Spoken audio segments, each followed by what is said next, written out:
Today we're topping that. Today we have 22 students from France and 3 of their teachers coming to visit us. And they're coming from Montpellier in the south of France. So they're seeing the snow here on the ground today.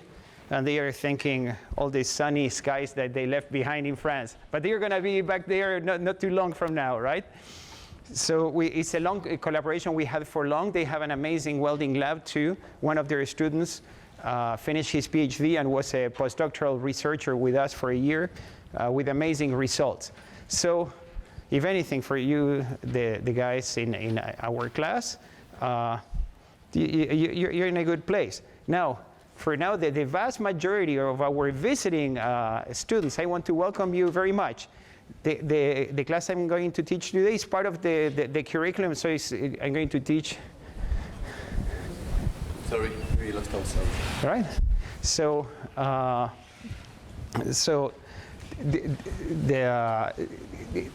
this is part of a welding class in which we started by describing the different welding procedures and the different welding processes.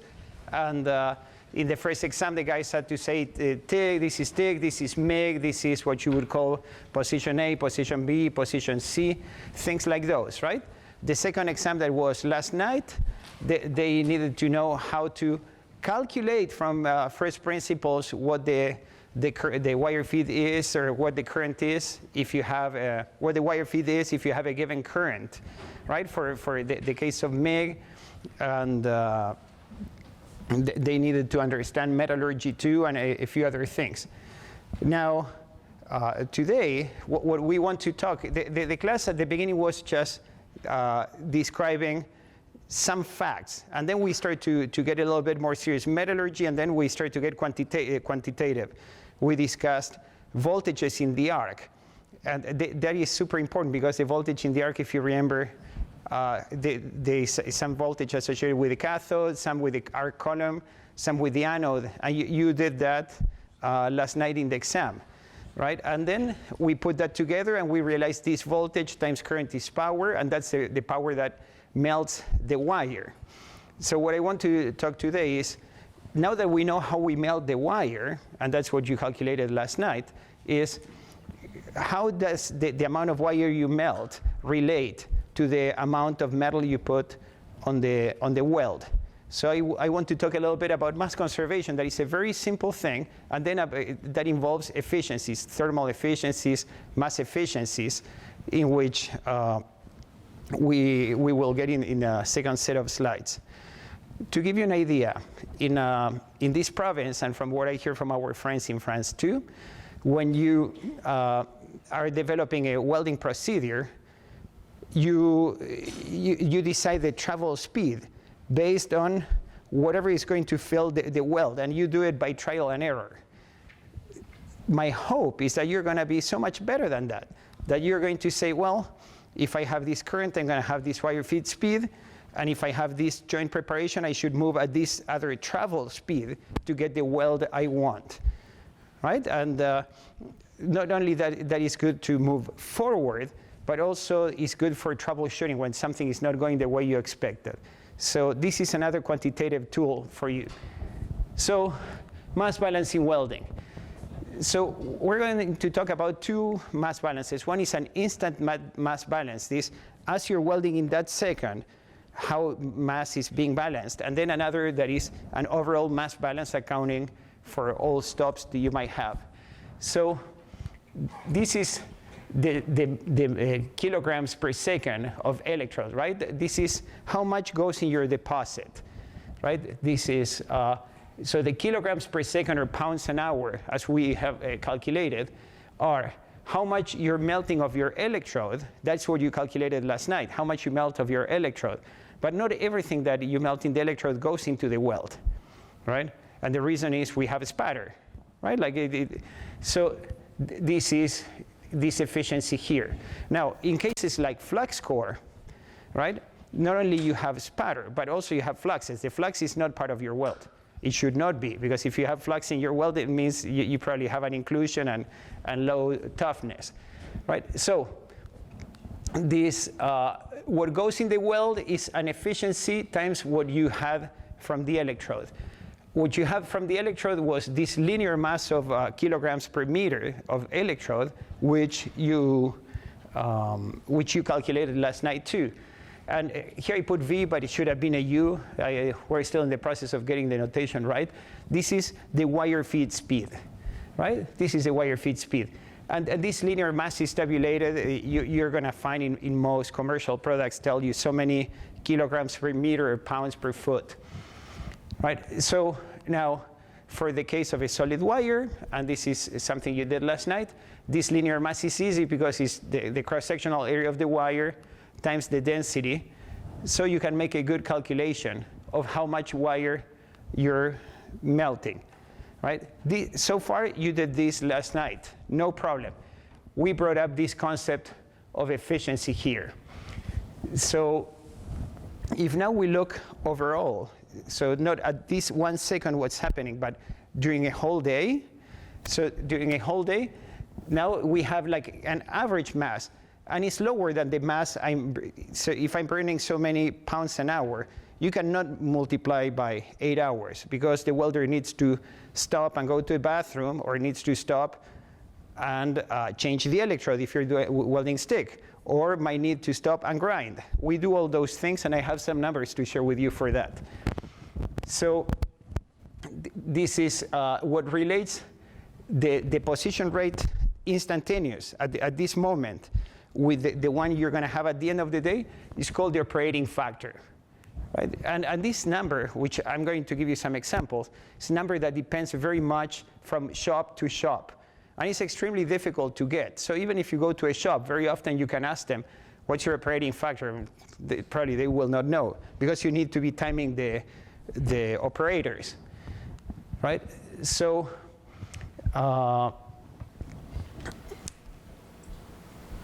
in processes like subarc welding, submerged stick welding, or flux core, also you need to grind, and you need to account for all the mass you took out when after you welded that. So the operating factor I'm going to discuss more detail later, and you'll see this slide again, but it's how much of the time the welder is working. So you have all these slides uploaded. I don't need to read it for you again, but you realize very easily that stick welding is going to have a much lower operating factor than submerged arc welding. Submerged arc welding, you press a button and go home, and the thing keeps going.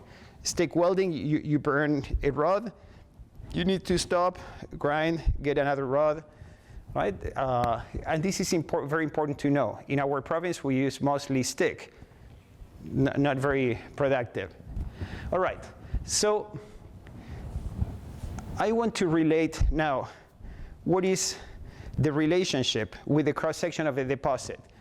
So if we look at the instant deposition, right, like how much we're putting at right that second, what we would say is the amount that is deposited, right, in kilograms per second, is the cross-sectional area of your deposit, right, times the travel speed. That will give you cubic meters per second times the density, right? So the units match.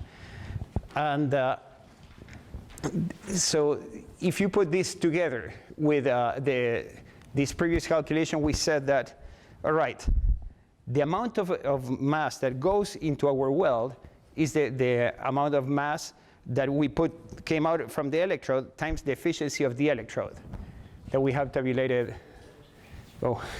That we have tabulated here, we just discussed, right?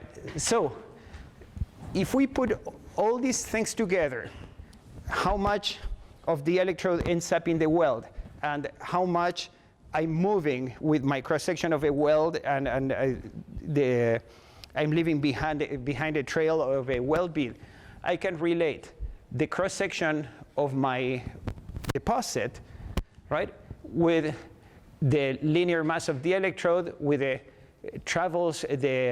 wire feed speed, the density of the consumable, and the travel speed, right? And the consumable efficiency appears there too. I'm not doing the derivation step by step, And I think it's very easy, and you can learn it yourself. For the exam, in the formula sheet, you're going to have these things, right? With this, now you can do something that is quite amazing. You can relate for a given wire and a wire feed speed, as you calculated last night. You can say, oh, if I move at this travel speed, I can make a weld of a given size. So let's talk about some easy examples. For example, if you were to have a square butt joint that has a gap, right, a gap D, the area of deposit you need to put, and let's say we have no reinforcement, so it's D times H, right? So this D times H that is trivial must match this. And this is the non-trivial part because it has the wire feed speed, the travel velocity, the electrode I have, and the efficiency of the consumable. Right? Now all of a sudden, if I put those two things together, I can start designing my procedure and say, oh, I should move at this travel speed. Let's raise the level a little bit more. So let's look at this other cross-section here. This would be a single pass, right? And of a V-groove butt joint. So this amount of weld that we deposit, right, that we melt and falls in our weld groove that we calculate using the electrode efficiency and travel speed and wire feed speed, must match this area. And we can calculate this area very easily. So some things you know since elementary school. And if you look, this comes from a previous year's exam, right? So this is the type of things you would do in the exam. So if we split it, we would have a triangle, which you know how to calculate. You have a rectangle here for the area, which you know how to calculate. Another triangle that is the same, that's easy. The only thing which is interesting to know, let's account for the reinforcement here, what I call 3, right? And this is something that it really works in practice. I thought I had invented it, but I didn't. Like many things. If you look in the procedure handbook, that's the way they recommend you do it too. They beat me by many decades. So when you want to calculate the reinforcement, who knows what the exact profile of that reinforcement is, right? And so there are many things you can do and say. Some people would say, oh, well, this is kind of part of a circle, and they have super complicated equations. But, and this is something that really works for most welds that don't have that are not too tall. So if you have a relatively shallow weld, like a reinforcement, if you were to say this is like a parabola, right, which actually you cannot distinguish from a section of a circle when it's shallow, pretty much everything goes. That's what Nathan is doing, right? So in that case, the area of this parabola is easy. It's 2/3 the width times the height, right? If you remember, a triangle is 1/2 the width times the height. 1/2 for a parabola is 2/3. And if you do that, now you can have a really accurate accounting for your cross section, right? And now we're talking about like some complicated joint geometries which we can calculate. So I showed you a bunch of formulas which are like trivial to derive. We don't need to derive those. I recommend you look at them, but it's a mass conservation. The only thing in those formulas that is kind of tricky is what is the consumable efficiency? Funny enough, that is tabulated from people who did it empirically. So imagine we have this fillet weld. For us, we would call it the flat position or the 1F. For our friends in Europe, this is PA, right? Or isn't it PA? PA, okay, good. Thank you. See, I'm somewhat bilingual. So in this, this problem is phrased, it's an old problem. Nobody would ask you this question. Typically, you start by knowing the wire feed speed. right? And then you determine the travel speed. In this case, I did it backwards. I'm giving you the travel velocity, and I'm asking you what should the travel speed, the wire feed speed be. In practice, is the other velocity you need. But the equations are the same, so let's stick with this. So I'm giving you a reinforcement for this fillet weld, and let's calculate it. So we have this mass balance here that says that relates the amount of mass that goes into the weld with the amount of mass of electrode you burned. And here you have, just as we had before, this area of the deposit. Here's a very important thing. When you look at a weld in a cross-section, imagine you weld it, you cut it, and you look at the cross-section, you're going to see the reinforcement, and then you're going to see all the part that you melt in the penetration here. Should I account for how much I melted, or shouldn't I? No, I shouldn't, right? So I melt, but whatever I melted was already there, so I don't need to use it in our mass balance, which is so fortunate, because who knows what the actual cross-section of the penetration is, but I know what my joint preparation was, and I need to use what I know. So we're fortunate, we're good.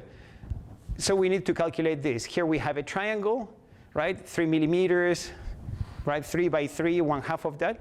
And then we have to get this reinforcement here, which would be square root of 2 times 3, right? We have a 0.5 millimeter reinforcement, so I do 2/3 of this. All those numbers are there. Now, if you do that, if you do those numbers, right, that you can do at home, and Denise has all my notes, so if you care about this example, you can do it yourselves too. Then you can predict the travel speed. And that's a quite amazing thing, because the way this is done typically in industry is you just start trying until you like it. What we are going to see in our class on design is that this 3 millimeter, this is the leg, right? Remember the leg? The 3 millimeter leg comes from like very important calculations. So you don't do whatever you want. You have to do it such that you have these 3 millimeters. So once the designer tells you to the 3 millimeter leg, how do you know if you should like go faster, slower, more wire feed speed, or less wire feed speed? Now you know. Now you know, because you have everything you need to do that. All right. Here's a very interesting thing. This may be the last slide of this stack. There is something that is easy to think intuitively. So let's think intuitively. If I have a small weld, do you think to have a higher heat input or lower? I have a small weld and a big weld. Which is going to have a higher heat input? The big weld, right? Why?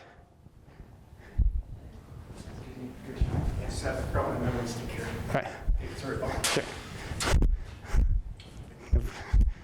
So which one? Which one would have we said the big one would have a higher heat input, right? Why? Because it has more welded metal that carries the heat. Right, exactly. Like the heat input is how much heat we put as we were traveling, and of course, a bigger weld, we needed to put more heat. So that we know. What is interesting is that there is a relation that is quite tight between the cross-section of a weld and what the heat input is.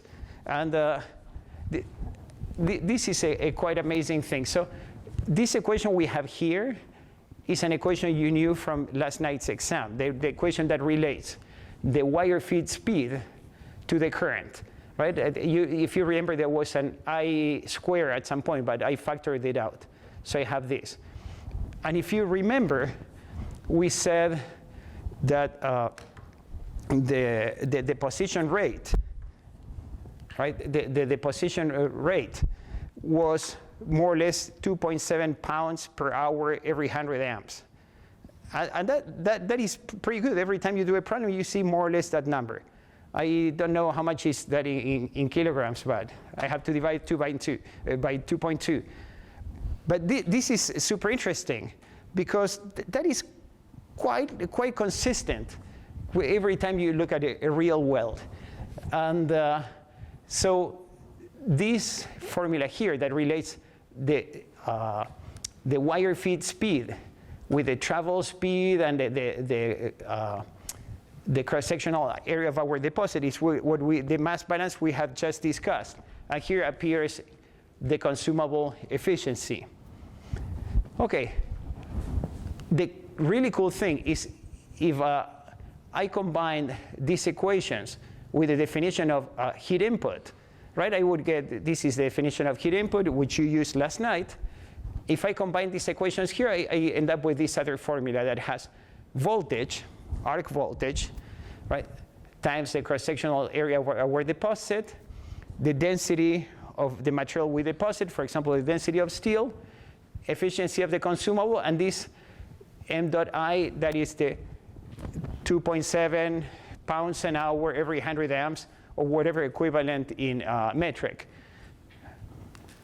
Look, this is really, really cool. So if I replace here, right, for a typical voltage of welding, which I forgot to put it here, but we can do our calculation using the anode fault voltage and the cathode fault voltage, right? 4.8 volts plus 14, and it was 20-something volts, right? I put this voltage, the density of steel, the efficiency of the consumable, let's call it more or less 1 for the case of MIG, and the 2.7 pounds an hour, we end up having that our heat input is 0.6 kilojoules per centimeter times the cross-sectional area. And this is fairly consistent, What does this mean? That if I have a 10 millimeter square cross-sectional area, I would have more or less a 6 kilojoule per centimeter heat input. Now, this is super practical. Because if I show you a cross-section of a weld, very quickly you can figure out what the heat input was. So you can start doing reverse engineering, right? You can start doing troubleshooting. This is super cool. And, but not only is cool because it's practical, this is cool because we derived it step by step, right? I went very quickly here because I want to make sure we have time for everything else in the class.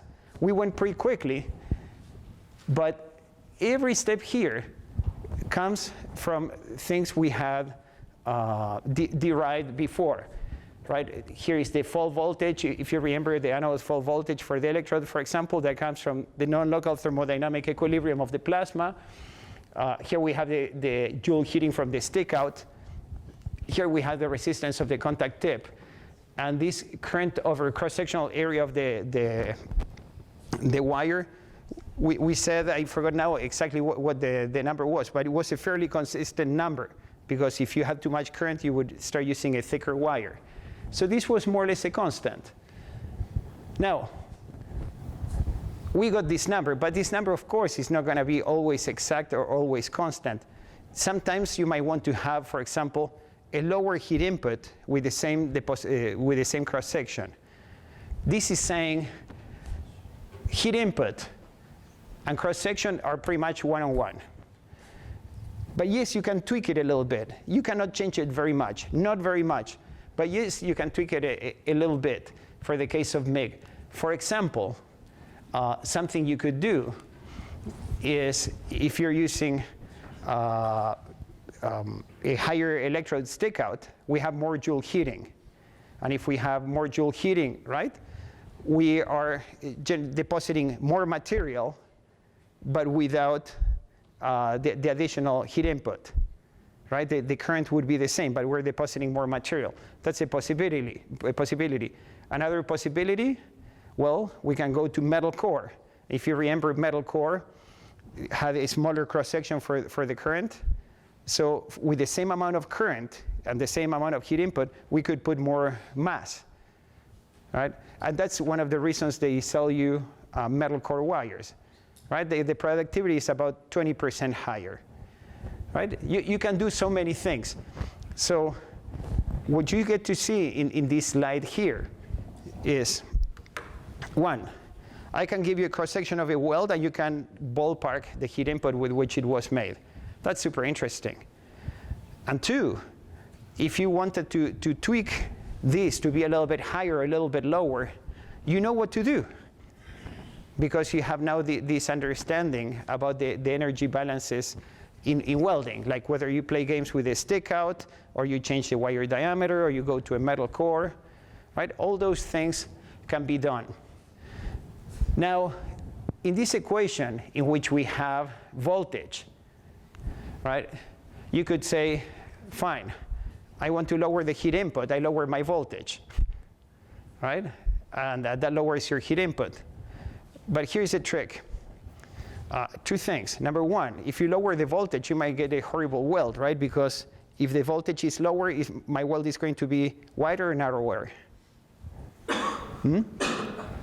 Narrower, right? And you know how to calculate that from last night. Now, if the weld is narrower for the same amount of mass, might be too tall, right? Might start becoming a problem. That's one of the problems. The other problem that is more interesting is this is the nominal heat input. This is not really what goes into the plate, because some amount of heat is dissipated to the environment, right? So the funny thing is that when you look what really goes into the plate, right? If you change the voltage, your nominal heat input is going to change quite a bit, but your real heat input doesn't change a lot. Changes a bit, but not a lot. So playing with the voltage can end up with a horrible weld and not affecting your heat transfer very much at all. So that's an interesting thing. Let's see. Okay. Any questions about the relationship between deposition rate and cross-section of the bead? All right. Yes? When we say cross-sectional area of the deposit, in what direction is that cross-section? Or are we assuming it's a sphere? Oh, okay. So the question is, when I say cross-section area of the deposit, so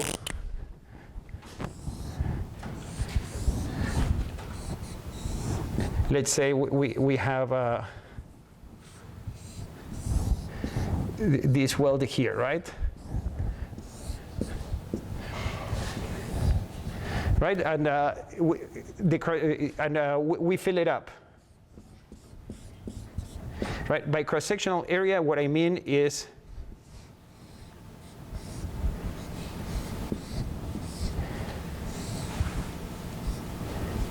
would be this area there. So you don't need to assume it's nothing. It's just that you're moving in a straight line. So it's not the deposit. Cross-sectional area of the this is the deposit, right? Then you have the electrode coming in, right? And sometimes we talk about the cross-sectional area of the electrode, right? So we call this AC for the consumable, and this we called AD for the deposit. I was thinking it might have been the droplet. Oh, no, the droplet doesn't matter. You see, this is bringing mass in as the wire advances. And this is taking the mass out as you move, let's say the plate moves away. Now, if it is spray or globular or all those things, the effect is very small. The effect is in this consumable efficiency, right? But the droplet doesn't really matter. Is that more or less clear? Okay. This is a very standard mass balance. Any question from our visitors? You guys have any question? Have you done any exercise like this of balancing the wire feed speed and the travel speed? Yes. You do, right? Do you do it more or less like this? More or less. More or less. Probably use a different notation, right? Probably you have a European standardized notation, I imagine. Yeah, I'll learn it someday. Notation is very difficult. Okay, so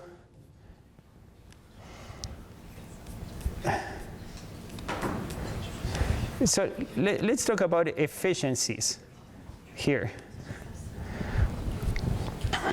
So do you, in industry, do you use this much, this type of balance?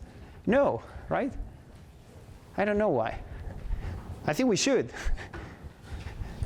If there was software, would we use it? Well, I think we should. Anyway, so look, the energy, the mass balance is kind of a trivial thing because we don't do it. Even in our lab, sometimes we have made welds in which we didn't calculate anything, and I object to that, right? So because even we do it wrong, I decided we should think about it, do a proper mass balance. The only thing that is interesting about the mass balance is this consumable efficiency, because you can calculate the cross-section of your deposit, but you cannot calculate how much spatter you're going to have. Depends on so many things in practice that things like spatter you don't know. If you have flux core, or if you have flux core, the fluxes are not part of your weld, but nobody tells you exactly how much flux is in a wire. And I can tell you this because I asked, right? You say, how much flux? Oh, I cannot tell you that, right? But they give you the efficiency. At the end of the day, they say, okay, this is how much metal you should have. But they don't distinguish how much went away on spatter and how much went in the form of fluxes. Okay, we have consumable efficiency, and we have thermal efficiency, and we have a bunch of other efficiencies. Because the word efficiency is attached to all of them, I decided I'm going to teach them all together. Because otherwise, you just keep the word efficiency thinking, oh, I know efficiency. But we happen to be talking about different efficiencies. And the confusion is risky. So I want to talk about 4 kinds of efficiencies. One is mass efficiency, right? The one that relates to the consumable efficiency. The other is thermal efficiency. For thermal efficiency, I want to discuss 3. One is the more kind of scientific one, that is the one I like. That is, if I put so many watts of heat in my welding process, how many of those watts actually went into the plate, right? The other is wall plug efficiency. I'll discuss this more in detail, but wall plug efficiency is if my machine is giving me 5 kilowatts of energy, how much energy am I taking from the wall? And for sure it's more than 5 kilowatts because the machine is going to have losses. Now, sometimes that matters for your economy. Sometimes it matters to assess your environmental footprint. The last one is melting efficiency, meaning if to make a weld, you needed to melt some amount, right? When we talked about the concept of joining, we talked about rapprochement, and we said the trick of fusion welding is that by melting, we erase all the boundaries, right? Now, what we want is to erase the boundaries. It takes some amount of energy to melt enough to to dissolve the boundaries. Am I putting just that amount of energy or that much more? Well, that is called melting efficiency, how much more I'm putting than what I needed to melt. Those are energy efficiencies. For time efficiencies, we have the operator factor that I want to discuss with you, and we're going to learn interesting things. And then the last efficiency is strength efficiency. It's something I learned recently, but since it has been an interview question, I wanted to bring it up so none of you would be caught flat-footed in Canada or in France. So let's start with why it matters. So it matters from the point of view of economy, right? It matters from the point of view of environmental, and this is being more and more relevant. So what I learned is, at least in Germany, maybe all over Europe, now companies need to do an environmental assessment, and you need to assess the electricity consumption of your welding machines, So this weld plug efficiency matters. Quality impact. So imagine you have two different melting efficiencies, right? And you have the same weld, but a weld with a low melting efficiency, you put a lot of heat in that. If you put a lot of heat, you're going to have slow cooling, and you might have issues of coarsening. All this is heat you put might end up giving you distortions and residual stresses. So efficiency is also a good metric to assess expectations of quality problems. And also safety. So if you have a weld that has lots of sparks, the chances one of those is going to jump under your collar and give you a good burn is a lot higher. So when you see processes full of sparks, typically there is some amount of safety concern on those two. Let's start with mass efficiencies. So spatter gives you lower mass efficiency, right? We already discussed that. So in MIG, you can have, for example, a globular transfer with lots of spatter. You can have a short circuit with lots of spatter. But you can also have like STT, which you saw in our lab and was part of the exam, right? And that process like has very, very little spatter, right? So has high mass efficiency. There are other types of mass losses. Let's talk about stick welding. And you guys did stick welding, right? Do you use the whole electrode? No, right? Because the holder has to hold to something. So you will be disposing some amount of mass, right, for which you paid, right? So those are called the stub losses. In MIG or in flux core, you cannot use the whole roll, right? You have a good, like about 2 meters that you cannot use because that is what is in the liner. So you have the end of the coil. In flux core, you can have even bigger losses because in flux core, the fluxes inside can absorb moisture. So in many operations in this province, at least when the going was good, when you use flux core, if you didn't finish the roll by the end of the day, you dispose it. You don't save it for the next day because it might have catch up moisture and then give you, in the next day of welding, you might have a hydrogen porosity, right? You can have cracking. That can be bad, right? Another type of mass loss, right, is grinding. So when you are doing stick welding, very often in stick welding, like especially in the root passes with the 6010 electrode, we end up with quite a bit of convexity. And the welder goes and grinds it, right? So when I'm doing my mass calculations, I have to account for all the mass I lost, right? Those are the grinding losses. And another mass loss that I mentioned to you is fluxes. The fluxes should not be part of the weld. Question to you, who do you think has lower efficiency for accounting for fluxes? Stick welding or flux core? Which one has lower efficiency? I would say stick has lower efficiency because stick, the fluxes are outside.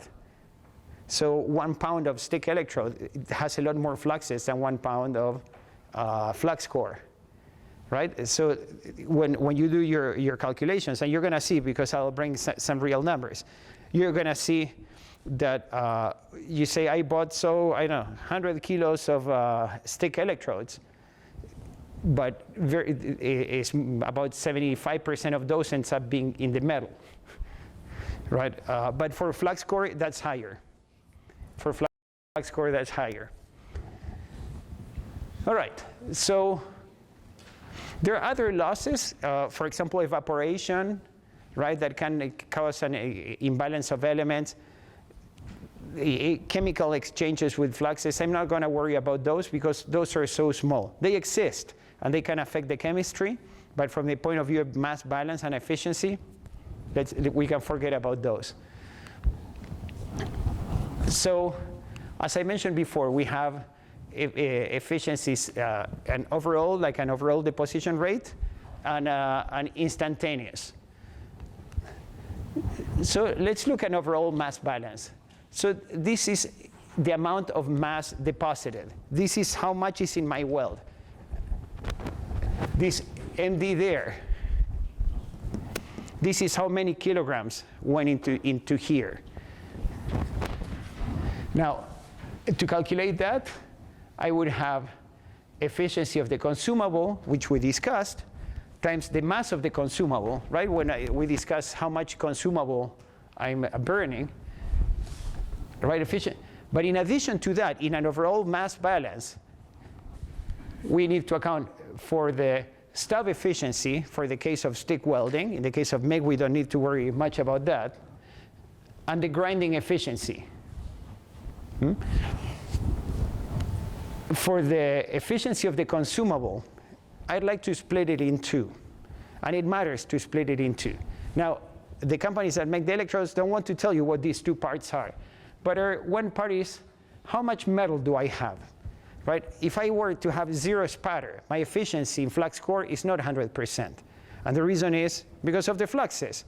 In stick welding, even if I have no losses whatsoever, the fluxes are still not used, so that goes out.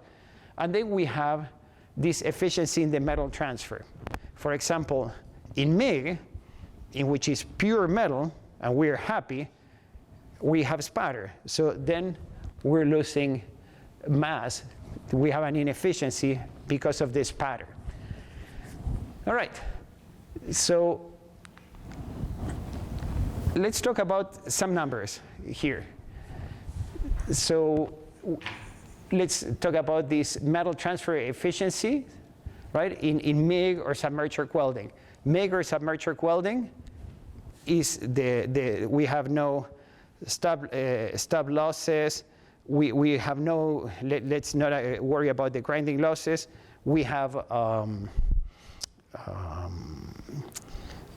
the only loss we have is through spatter. So let's look at this. For example,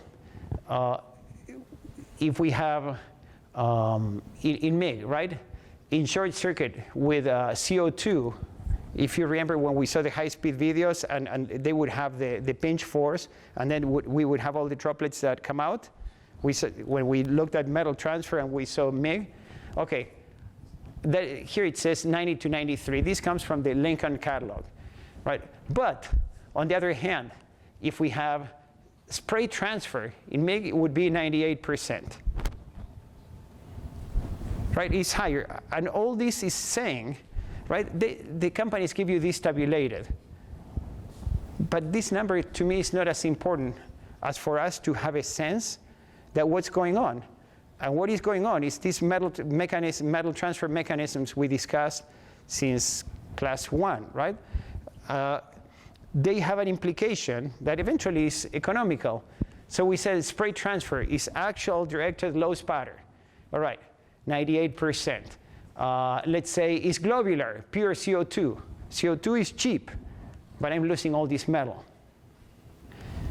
I can be losing 15% of my metal in spatter. Those are the processes in which you see sparks all over.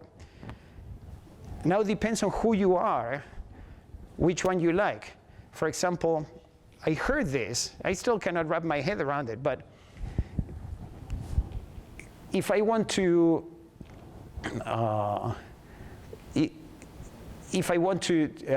to save money, often I would say I use CO2, I'm saving the money of argon, and I have some spatter, and I don't care. I heard that in Japan, steel is so expensive that they cannot afford losing all this amount of metal. So they go for more expensive gases or more expensive alloys that would give you spray transfer even with CO2, right? That is interesting. So there is not a universal truth. Is what is more convenient for your current situation, right? For submerged arc welding, right? It says 99%. If you were to look at the flux of submerged arc welding weld, You look at the flux and you see little dots of metal there. That's the 1% that is missing. And this is very high. Because if you remember, in subarc welding, we have this cavity. And whatever droplets that might be jumping all over, they are caught by the wall of molten flux. And then they roll down and fall back down on the weld pool. So this is quite efficiency. So efficiency of metal transfer in solid wire processes like MIG or subarc welding, those are related to spatter. And spatter is related to things like shielding gas, metal transfer mechanism. Here you have similar numbers. In this case, comes from an ESAB catalog. When we have the book, all this will be in beautiful tables. But right now, it's their tables. What do we see? Well, if you have pure CO2, you have globular transfer, you have a low efficiency. When you have a high argon gas, you have low spatter, high efficiency. That's all we see there. What you need to know is this efficiency is related to the metal transfer mechanisms. So let's look at metal core now. This is funny. This comes from the ESAB catalog, and I need to double check on it. I think this is in the naming of a flux core weld. Metal core should have been E70S. E70C. E70C is the proper thing for metal core. They put E70T. I don't know. I'll have to call friends at ESAB to see what they told me. But what do we see? The efficiency of metal core is very similar to the efficiency of MIG. And that's what we expected, right? Because in the end, metal core and MIG are more or less the same thing from the point of view of metal transfer.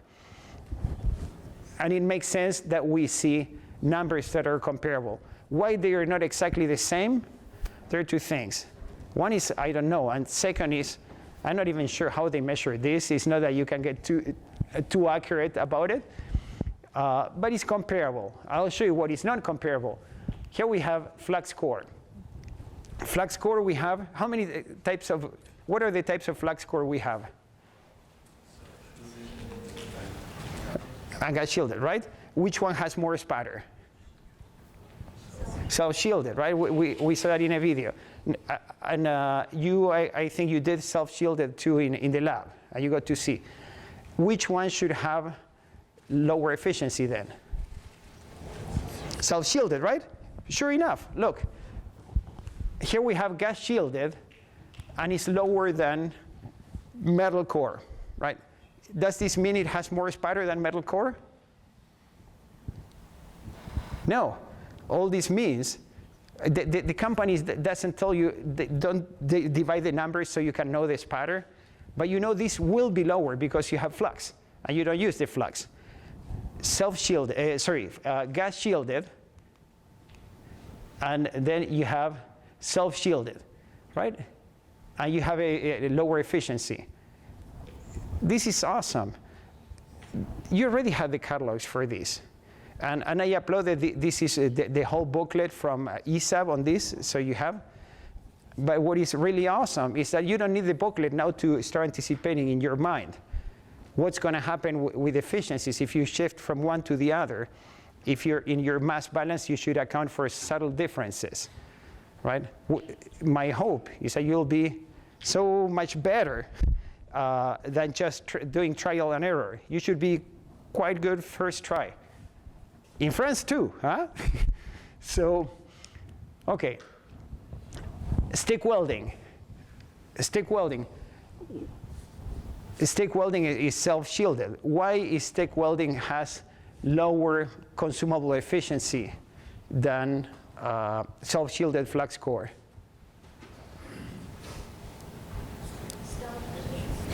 Say? Stop efficiency? The efficiency what? Of the stop that you're getting rid of? The flux, right? The flux, yes, exactly. The fluxes are outside, right? The fluxes are outside, so we have more fluxes, so it's more things we have to trash. On the other hand, we have better protection too, right? You gotta pick your poison. So this is beautiful. You have these tables, but being able to anticipate what to see, that's what really matters, right? You can start making your own ideas about what's going to happen. And when you do troubleshooting, even if you are not doing calculations, at least you know what to expect. All right, here we have this from a Lincoln catalog for stick electrodes, right? Like you get to see this in the low 70s, right? I'm not too sure when they say 70.6, if they really can tell it from 70.7. I don't think so. But all right, so that's the consumable efficiency. But in addition to the consumable efficiency, we talked about the stub efficiency, right? That is, this applies mainly to stick welding because we dispose a lot.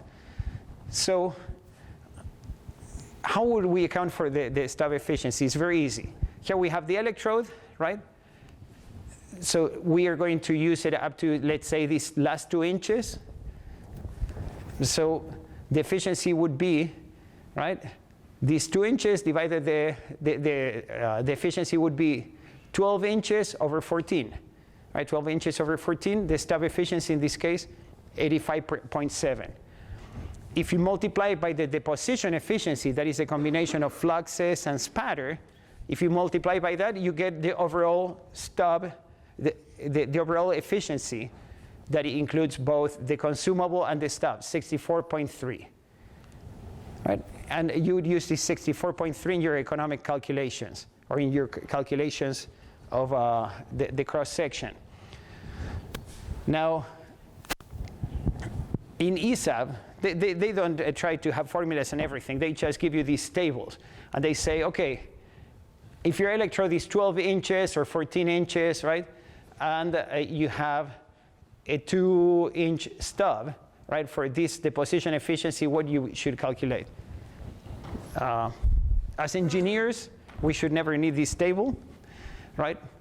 But what is interesting to think here is a 3-inch stub has a lower efficiency than a 2-inch stub, right? So which should we use, the 2 or the 3? Yeah, sure, unless you're the welder. Do you want to burn your hands? So now you have a tension between the shop floor and the accounting people, right? The accounting people want to pay less and will say, use the electrode all the way to the end. And the welders say, why don't you use the electrode all the way to the end, right? And so we are all over the map within reason, right? And for each shop, depending on their balance of power, is where you end up, right? So, of course, there are some things that you would prefer, all things being equal. But in welding, things are never equal, right? So things change. For us, as engineers, the idea is that without making a moral judgment about what it would be, we should be able to say, if this is a situation, I know exactly what's going on, right? You understand the consumable efficiency, you understand the stub efficiency, which are 2 different things. You have control over the stub efficiency. You have no control over the consumable efficiency. You can choose how much stub you burn, but once you start burning the electrode, you cannot choose how much flux was there. All right. This is a favorite I have. Grinding efficiency. So people in this province, some of you might know Matti Armuch, right? He used to work at what used to be Alberta Research Council, and they did lots and lots of research trying to support the oil industry. So one of those research they did, it was very practical, not like plasma physics. It's just go and say, you weld, I measure things at each stage of the welding. So they were doing root passes, right? 60-10, right? What we typically use here in the province. For those in France, 60-10 is a cellulosic electrode, right? So they were doing these 60-10 passes, and here we have the the operating factor. But, and here they have the deposition rate. Right? And the deposition rate, if we were to calculate using this pound per hour per 2.7 pounds per hour per 100 amps, it gives you more or less how many amps they were running. I don't know if it is exact. I think this number is way too high. Anyway, 4.4 is too high. Is there any number here that catches your attention in this table? This is after grinding. Zero. Who said 0? Thank you. Right? And I'll tell you more. The real number they measured was not 0. Was negative. Have you heard of negative efficiency? Negative mass efficiency? Do you have that in France? Do you have negative mass efficiency in France? No? No? You don't weld antimatter? Nothing like that? Maybe, huh? How can you have negative mass efficiency? Right. So this is what they did measure, and this is incredible. And now you see why we exist, because we have to do better. So they would do their root passes with 6010, and they would get these wagon tracks, and they would come and grind them, right? The funny thing, after grinding, they removed more metal that they had put in. Right? Right. So you'd say, well, why weld then if I'm going to end up worse than before? Well, you end up with less metal than before, but you had a root pass. So you can start doing the filler passes. You cannot do the filler without doing the root. It would be a pretty bad weld, right? So this is for stick welding. Isn't that an interesting case? When I first heard of this, I was like, how can it be? Grinding efficiency. One good thing of doing MIG or a metal core, right, is you don't grind, or you grind so much less. But with stick, you grind a lot, right? So there you go, the effect of grinding efficiency. This is for fill and cap, right? Now fill and cap is another story. They just go and do it. They don't need to grind as much as they did for the root pass, right? So in these tables I brought up with you, we got to see the efficiency of the consumable, the efficiency of the stub that matters for stick welding. We got to see the efficiency of grinding that we saw can be something quite brutal, right? All right. So that's for mass. I wanted to start with mass efficiencies because we had talked about the balance between how much electrode we burn and how much metal goes in our cross section, and that way we can determine travel speed based on we can determine a travel speed based on our welding parameters of current that gives us a deposition rate. Let's talk about energy efficiency. I already mentioned these 3 types of efficiencies. Thermal, that is energy that goes into a workpiece, compared with how much energy the welding machine is giving me. That applies to stick welding and MIG welding and laser welding and electron beam welding. Weld plug efficiency is now how much energy the machine is giving me compared with how much energy I'm taking out of the wall. The difference is energy dissipated. For the case of lasers, the lasers suck up enormous amount of energy from the wall and give me relatively little energy in the form of a laser. And then melting efficiency, that is what I mentioned, how much energy I need to melt my bead compared with how much energy I really put in, right? What I need typically is much less than what I put in. That means the use of a thermal energy for melting is never 100%. Heat escapes. Okay, so thermal efficiencies. This is a debated topic. Is what is the word? Controversial topic. So you have this thermal efficiency, and people say voltage times current, right, is power, but there is an efficiency factor to that. I see so-so application to that formula, because in reality, let's consider the case of MEG again, to use as an example. The energy that goes into the workpiece is, in MEG with electrode positive, right? We have the non-thermionic cathode on the plate. Right there we have energy that went into the plate, right? And I don't need to know any efficiency for that. I know that energy is there.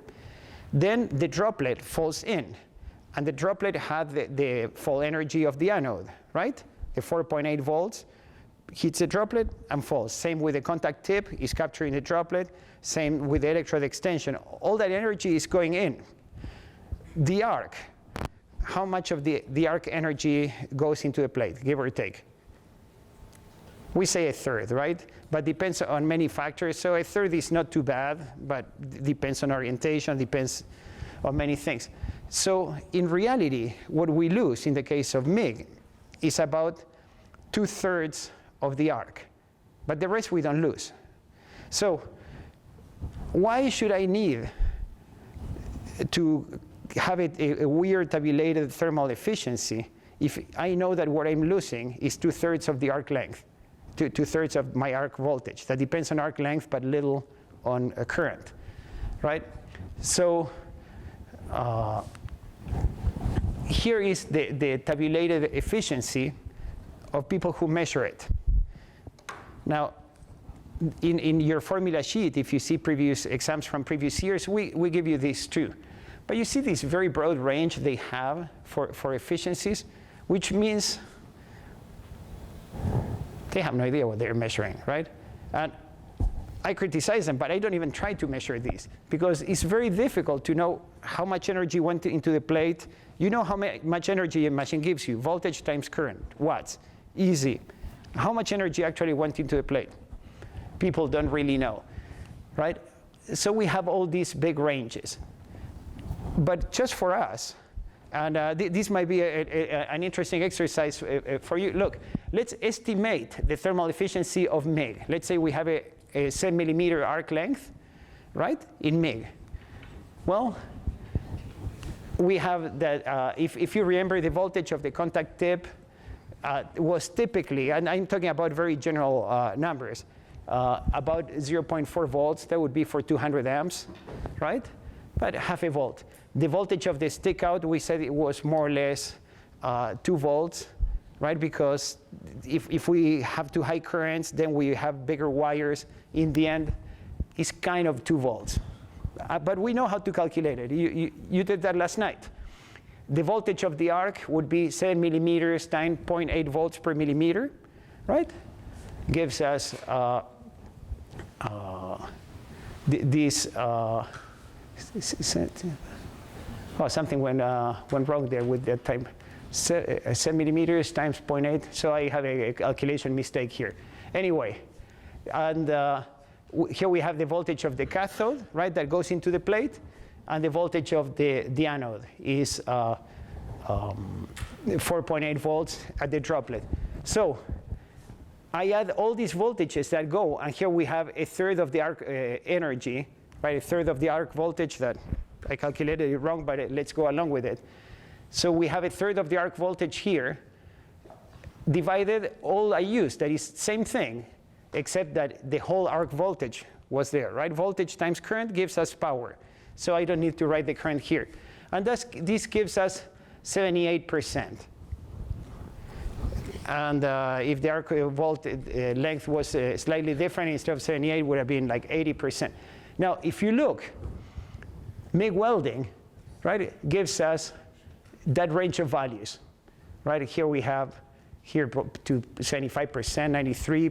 People really argue about this. Many say it should be much higher. The way I like it, I would use this. I would use this calculation. And if you ask me if I have a higher arc length, would you have higher or lower efficiency? What do you think? Lower. Right, because I have more, I'm losing more energy in the arc. The longer the arc, right? And if I have a short circuit, should I have higher efficiency or lower?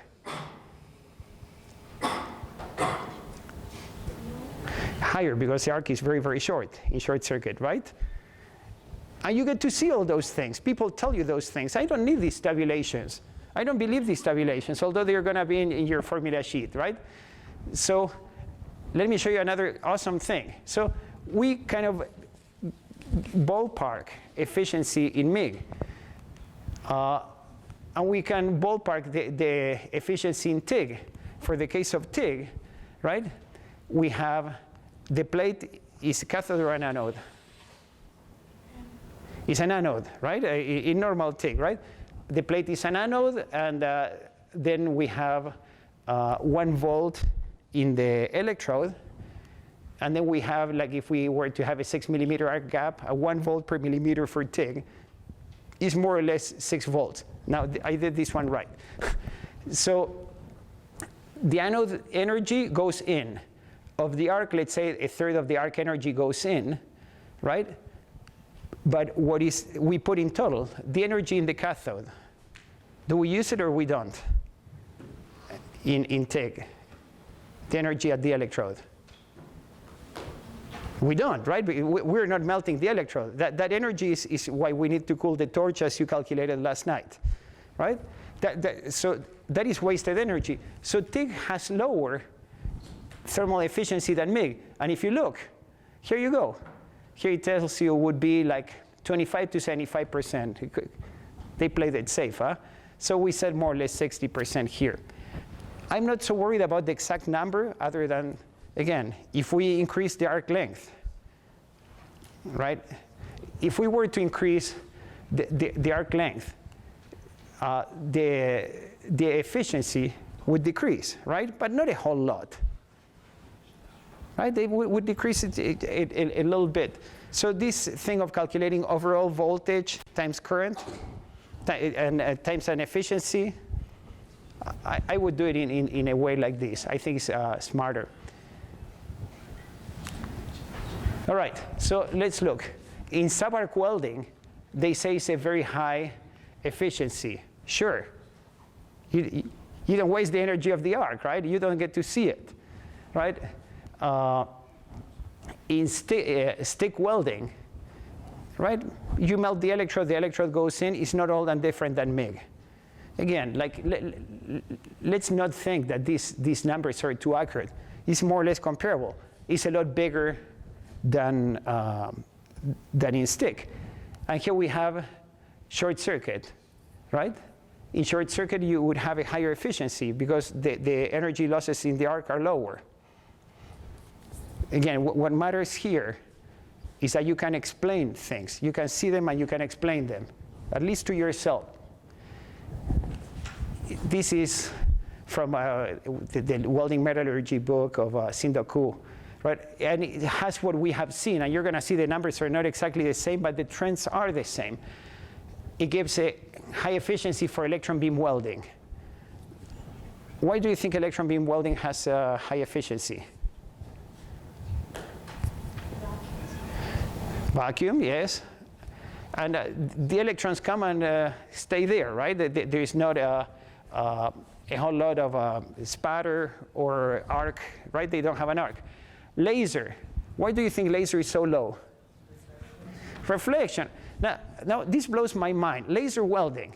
Tell me something which we spend a lot, more than $1 million in a laser in our lab, right? But tell me something more stupid. You want to heat something with light, and what you want to heat up is a mirror. Really, it's stupid. But we do it. And I think that is a lot better than the 6010 electrode, huh? Right? So that's why laser has so low. Why do they cover this big range here? Why do they say actually could be high? For different types of things? Well, actually, different materials, like things like copper, have even a horrible absorptivity, so it's even lower.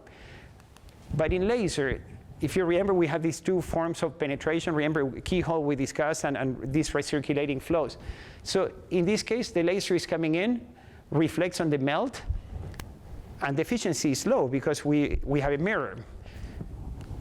When we have a keyhole, the laser comes in and starts bouncing all over the place, So the light is trapped in there. Of course, it's not trapped 100%, but the thermal efficiency in keyhole mode, much, much higher,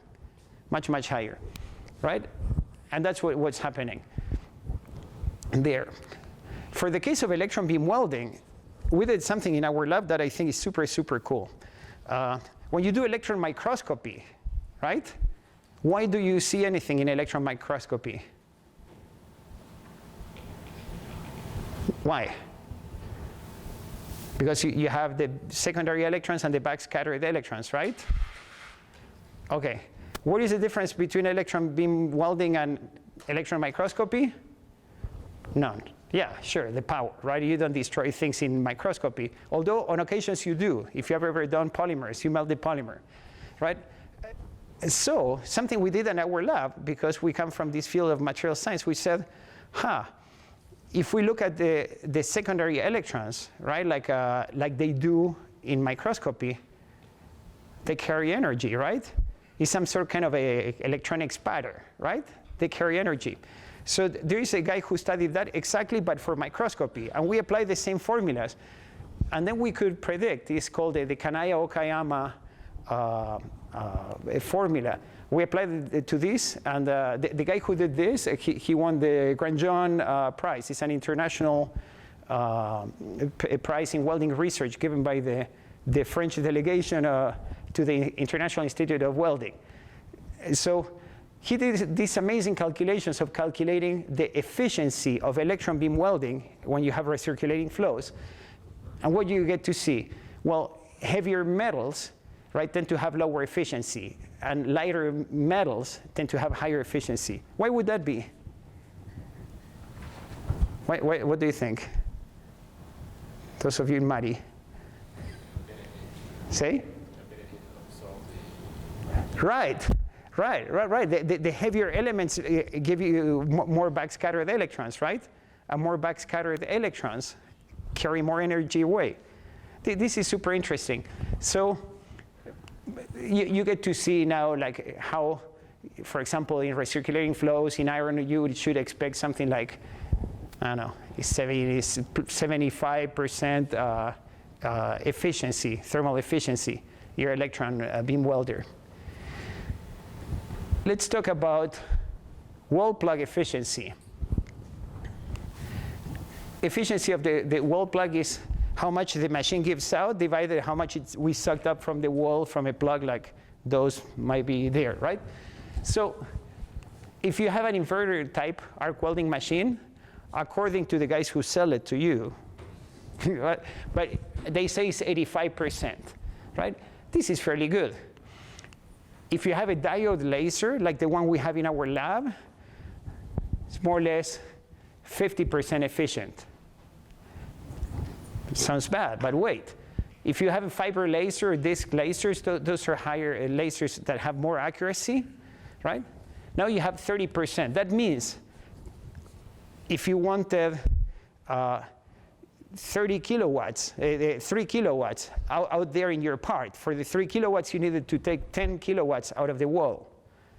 And 7 kilowatts you need to chill out. So when you see a laser in operation, you see this beautiful laser, and then you have to ask, where is the chiller? And they will take you probably outside to or another room, and they have this enormous machine that is kind of a huge air conditioning unit to cool it down. That's amazing. In our case, the CME building has its own central cooling system. And I'm not too sure if it can take all we need for the laser, but for now we have no chiller. I hope it works. But it gets worse. A CO2 laser like those that they used to be the common type of welding lasers, those have a 10% efficiency. So if you wanted a 3 kilowatt weld, you needed 30 kilowatts from the wall. 30 kilowatts, of which 27 you're cooling off. That's crazy. You realize 3 kilowatts is not so much, but dissipating 27 kilowatts, you need an AC good enough for the Empire State, right? It is, so, and if you remember also when we talked about lasers, we said that the wavelength of these other lasers, like diodes and fibers, was like in the near infrared, right? Like so kind of a micron. But the CO2 is 10 microns. Because of this difference in wavelength, the absorptivity is even lower. So in addition of being horrible for wall plug efficiency, they're horrible for thermal efficiency. So they're horrible, doesn't matter how you look at them, but that's the only thing we had before. And then you have the ND-YAG lasers that are used for finer things that have even lower efficiency. And lower efficiency means more difficult thermal management, which means things burning up when you don't want them, right? So wall plug efficiency. Now go do your environmental assessment with a CO2 laser. Who wants to pay the carbon tax and that? So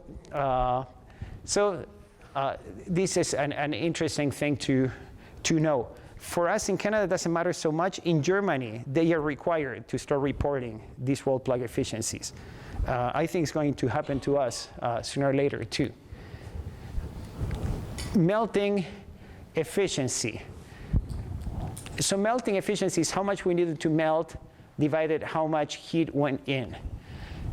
How much heat we need to melt is the area we melted of the base metal. Oh, I forgot to make this clear. When we melt, I mean how much you melt of the base metal. The metal that comes from the electrode, I'm not counting that. In the melting efficiencies, how much metal I needed to melt in the base metal. So in this schematic I have here, I'm talking about if I melted something like this, I'm talking about how much did I melt in here. Right? The area I melted in the base metal, the enthalpy to bring that to the liquidus temperature, right? To have liquid, I need to get to the liquidus enthalpy, not higher than that. And this is the travel speed. So we know also that the heat that comes in, right, is the heat, nominal heat input times efficiency, that is the real heat input, times the travel speed. If I put all this together, I would get this type of thermal efficiency, whatever the formula is. But what is interesting is that if we know that the area that we melt is closely related to our heat input, right? We discussed that. It's like this points in the case of MIG is 0.6 kilojoules per centimeter per square millimeter. The density of the melt, for the case of steel, this is set. The enthalpy of liquid is set. And for standard efficiency, right? So what this says is that for the case of things like MIG, our melting efficiency, it reaches a maximum. All right. So dilution. And this is something that I believe you also are interested in, and this will be our last slide. In dilution is how much of the base metal we melted compared with how much all of it is melted, right? Now, if we do this account of how much we melted of the base metal and we dissolved in the whole bead, we can use for the base metal the concept of melting efficiency. For MIG, we can use the concept of the relationship between wire feed speed and heat input. If I combine those two together, for the case of steel, we would get this dilution. It has this simple formula. If we combine all these things, there are formulas we have already seen. And this 0.73 comes from replacing all the properties here by the properties of steel. Now, this dilution depends on the melting efficiency. Next class, we're going to be discussing the formulas to calculate melting efficiency or calculating size of a heat affected zone or cooling rate, a whole lot of formulas that come from research in the lab. But what I can tell you is that the melting efficiency, right, is always below 34% for thick plates or 40% for full penetration. So dilution, that was for dilution would not be, it would always be less than 34% or 40%. If you're doing an overlay, you want low dilution. For overlays, you want very low dilution. So even these numbers are too high. But if you're trying to do a fillet weld and you want to have deep penetration, that means that penetration comes at the cost of putting a lot of metal in there. And sometimes that can be a problem, right? You can have a higher dilution, and I uploaded the notes for this. For example, if you have a TIG, right, in which you melt as much metal as you put, and you can put with your hand as much filler as you want. That can be very little. All right, so it's our time, and we can stop here. I'll see our students next Thursday, and I'll see our French friends tomorrow for sure. Let's stop here. Thank you very much.